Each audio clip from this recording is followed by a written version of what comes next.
Today's really a continuation of the efforts to make sure as a county government we're being very intentional about addressing racial inequities. And the unfortunate reality is black women and mothers have much worse health outcomes. And some of that is baked into inequities and injustice long established in our country. And we have to be very intentional about overcoming them, providing more resource, more help, more support, and trying to make sure that every baby and every mom has an equal chance at a healthy life.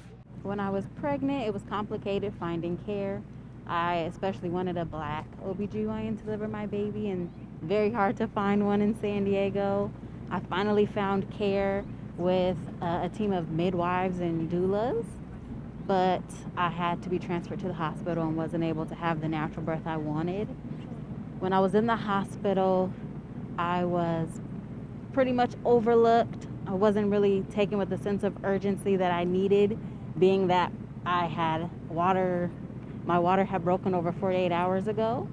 And so I ended up having an emergency C-section, and my daughter spent over 3 weeks in the NICU with suspected damage from not having enough oxygen during my labor and delivery process.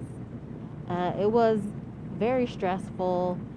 You know, you always have a commonality with motherhood and pregnancy. I was grateful and thankful to have this experience with my cousin, my first cousin Dario, who was interviewed as well. So we got to do that together. But the fact that we had such similar experiences in the healthcare arena was frustrating as Black women in this county. And so we're just hoping to instill some change and help to see some legislation and some policy change so that other women can have better experiences. The stories that we heard here today are just the tip of the iceberg on what goes on primarily for women of color. And so what is being done is to educate providers. We hear the term implicit bias.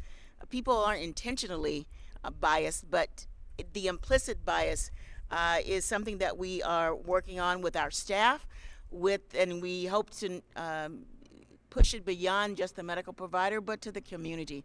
From Temecula to San Ysidro, there are only 12 Black OBGYNs and even fewer midwives and doulas. It has been tough to get Black physicians to work in San Diego due to the high cost of living and lack of support networks. The problem is that people have been blind to racism and disregarded their own personal biases. And studies show culture does matter.